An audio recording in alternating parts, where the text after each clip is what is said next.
Hello everybody, my name is Dan Hamill Williams. I am better known in Oklahoma as Danny Williams, which is someone that I made up. When I got into the media, I decided that what I would do was, if I saw somebody that was successful, I would try to emulate their personality so that everybody would like me. Well, it worked for a while, but it didn't work forever because I found out as I went along in television that I had one particular talent. People either liked me a lot or they hated me.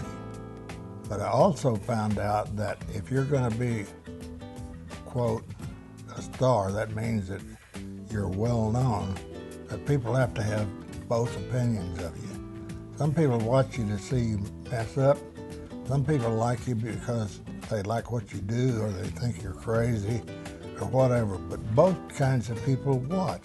The people who want to see you mess up and the people who want to see you do well. I went to the University of Texas after serving in the Navy during World War II. When I got out of the Navy, when I graduated from the University of Texas, I went to San Antonio and interviewed at a station called KTSA. I'd been telling kiddie stories on the radio and doing a lot of voices, and I told Cinderella to this guy, program director at this station, and he hired me the same day. When I went to work for him, he put me on as a morning disc jockey, and in the afternoon I had a show called Uncle Dan's Story Time. This was at KTSA in San Antonio. Well, it was really a big break because I really had a lot of audience, and another thing, I got to doing birthday parties for $10 a pop and made more money doing the birthday parties as Uncle Dan as I did working on the radio. Another big break that I had is one afternoon I'm doing the station in San Antonio was owned by a newspaper called the San Antonio Express. And they always had people from UPI and AP, those are news wires, come in and visit. And this guy from United Press International came in and watched my show. Well, we went out after the show to have a few beers and play some pool. And the guy really liked me, and so he came to Oklahoma City, and he told them that there was a guy in San Antonio they ought to hire for television, that he was different, had some talent, and he would be very entertaining for their TV station. Well, the first thing I know, I get a call from Oklahoma City. And the guy says, "How would you like to work in TV?" Well, I'd been to college for 3.5 years, graduated with honors, unbelievably, and the whole time I was at the University of Texas, I never heard one thing about television. And as soon as I graduated, about 1.5 years after that, I'm in TV in Oklahoma City. Well, Oklahoma City had a kids show called Gizmo Goodkin. What they had was they had a little puppet, and they had the wires up in the upper structure, and these strings, and this puppet would, he'd do that. And I was Pavanaugh Spoofkin, chief spoof spinner of Spoofkin Land.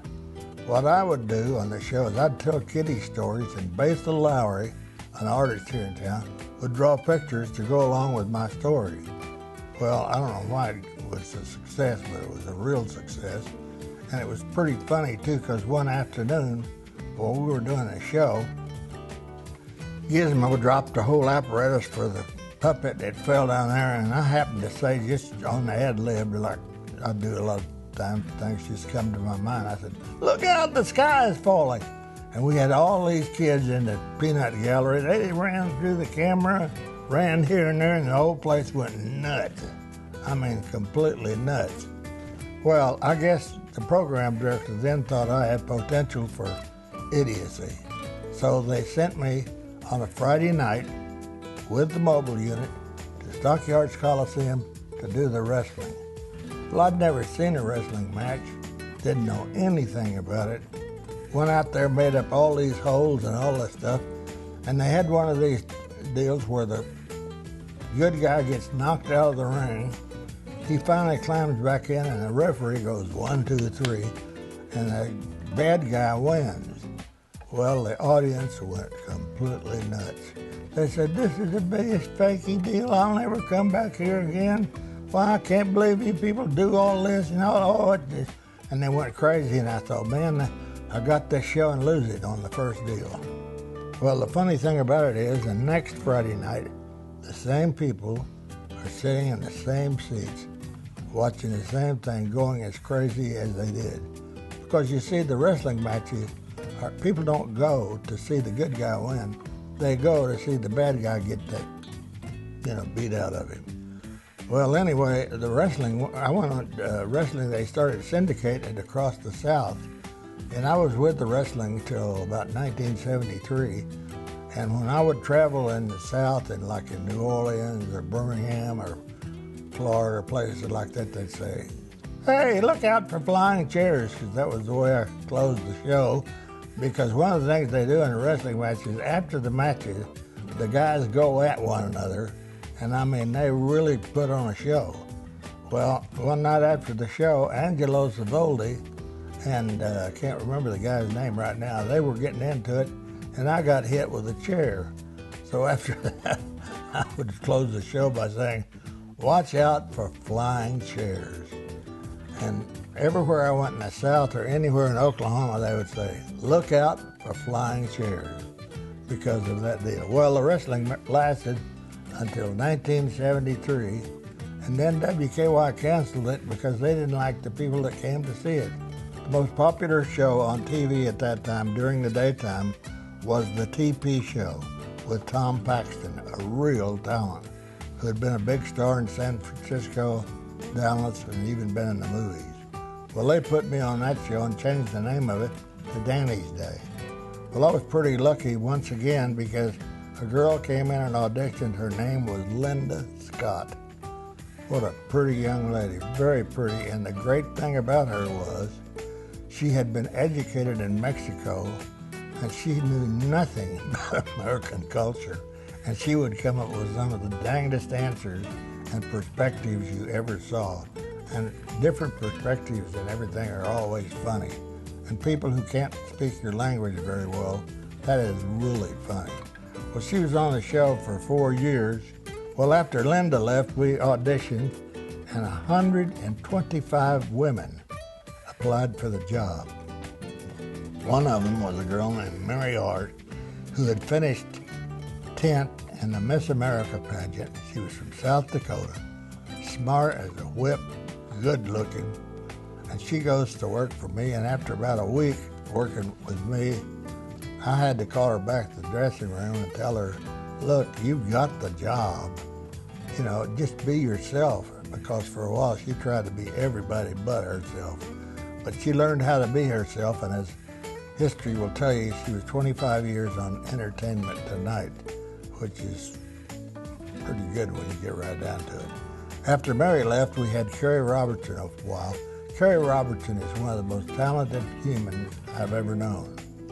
But Kerry and I didn't get along as well as we should have for one reason and one reason only. Kerry could sing and dance, and she had been in all the musical shows in Oklahoma City, but she would not perform on the show. She'd interview, but she didn't want to perform. Well, I'm the kind of guy that thinks that when you go in front of people, you're supposed to give them all you got. So we had a little bit of problem, but she did well, and she does well today. She's on her own, and she makes motivational speeches all over the world. I want to digress a moment and tell you probably the funniest thing that ever happened to me, and this happened like in 1950.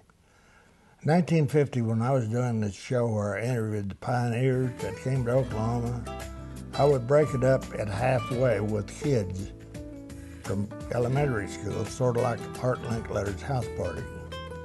So I'd have these kids on one day. They're from like Midwest City. They're from like the kindergarten, first grade. And I have this little kid on, and I ask him one of my stock questions. "What does your daddy do?" And the kid says, "He's in Korea."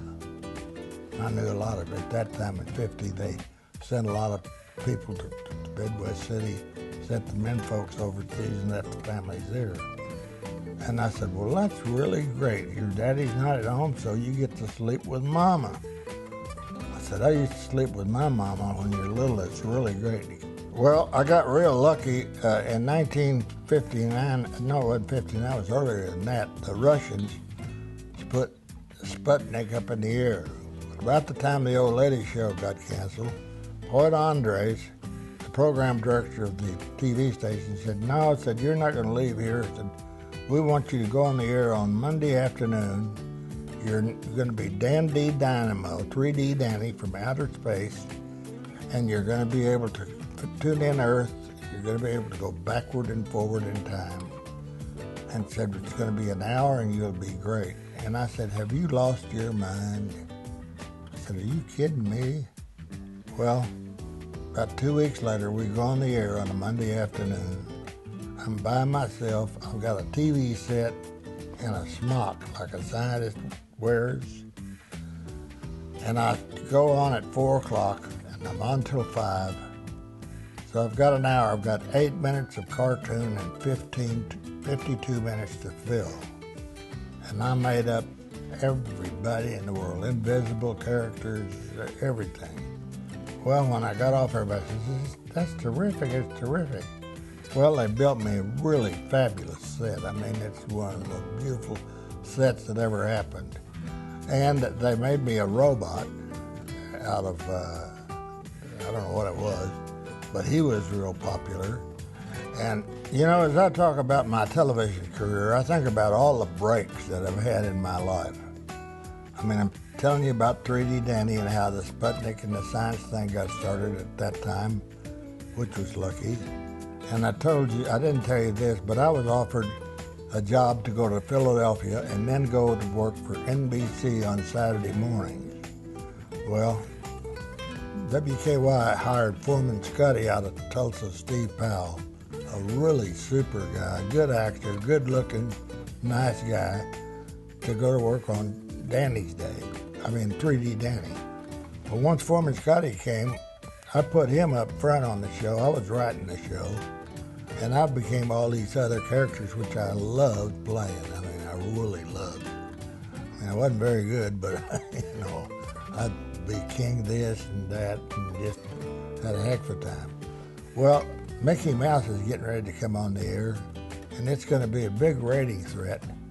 So I had the idea of getting 2 motorcycles. We put Foreman Scotty's logo on one, mine on the other, and we would drive over to the playground at recess in the morning and the afternoon and say hi to all the kids. Well, that knocked them out, that 3D and Foreman Scotty would come to their school. We would also do performances at auditoriums by little scientific deals, you know, where you put the banana in the bottle and you put a match in there and it goes, and all kinds of goofy stuff, like you can take a board and put it on a table and put a piece of paper, just a piece of paper on top of the board, and you can go like this and the board will crack. I mean, the paper will keep it from cracking. We do all this funny stuff, and those kids thought we were Einstein, for crying sakes. Of course, that's kind of cruel because kids are easy to fool, and I've always wanted something easy, okay? But anyway, we did real well with that show, and then I was invited to become the morning disc jockey on the radio station. Well, I left Foreman Scotty, and I missed it so bad, I cannot tell you how much I missed it. So Foreman Scotty's running out of material, and he asked me to come on the show one afternoon and play an old man. So there comes Xavier T. Willard. Hi, Foreman Scotty. I'm Xavier T. Willard. Yes, I was dropped on a plane out of a wagon back in 22, and it was found by Navajo Indians, and really, they saved my life. Well, anyway, he became a big character on the show, and people really loved him. I do want to say something about the wrestling that many people ask me all the time. People think wrestling is fake. Well, let me say this. It's not as fake as some people think, and it's not as real as some other people think. These people have to be in excellent condition. They have to be tougher than a boot. And I'll tell you something else. If you can tell me how to fake blood when the camera's running without stopping it, I'll put in with you, because you can't do that.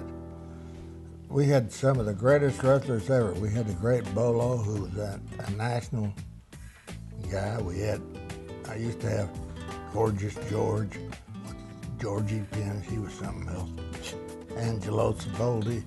We had the Assassins one night, got in the ring with, I can't remember who, it was a Haystack Muldoon. And they hit Haystack right here on the cheek. They hit him 19 times with a chair. And the blood is flowing like, it's, the blood factory at the heart hospital. I thought they had killed him. And what happened was, the reason I know that is when he got out of the ring, I had to interview him, and he's bleeding all over my white shirt. And it was unbelievable. It was brutal. And speaking of brutal, one other thing I need to tell you, and I'm not in any way knocking this guy or putting this guy down, but Steve Powell, who played Foreman Scotty, was one of the nicest people I ever met in my whole life. He was a pure professional. He was ready to go to work when it came time to go to work. He knew his lines. He knew what to do. But we used to fake fights all the time, because one of the things you do with kid shows, like an adventure, is you always end with the hero. He's in real bad trouble. So the way we would do it is, like, his back would be to the camera there, and I'd be here, and he would hit me and hit my hand like that, so it'd make a noise. I cannot tell you the number of times that he hit me right here in the jaw, and it hurt, because Foreman Scotty was 6'3" and a pretty good man. But he was a great guy, terrific guy, because Foreman Scotty, believe me, friends, because Foreman Scotty came along after there were more TV sets, Foreman Scotty was more popular than 3D Danny, because when 3D started in Oklahoma, there weren't but about 20,000 TV sets. And when Foreman Scotty was on, it was up into the 50 and 60,000s. Everybody, I want to thank you very much for listening to all of this. And I want to thank you for your support through the years, because without you, I'd be nothing. So, te amo, passalo. I love you. Pass it on.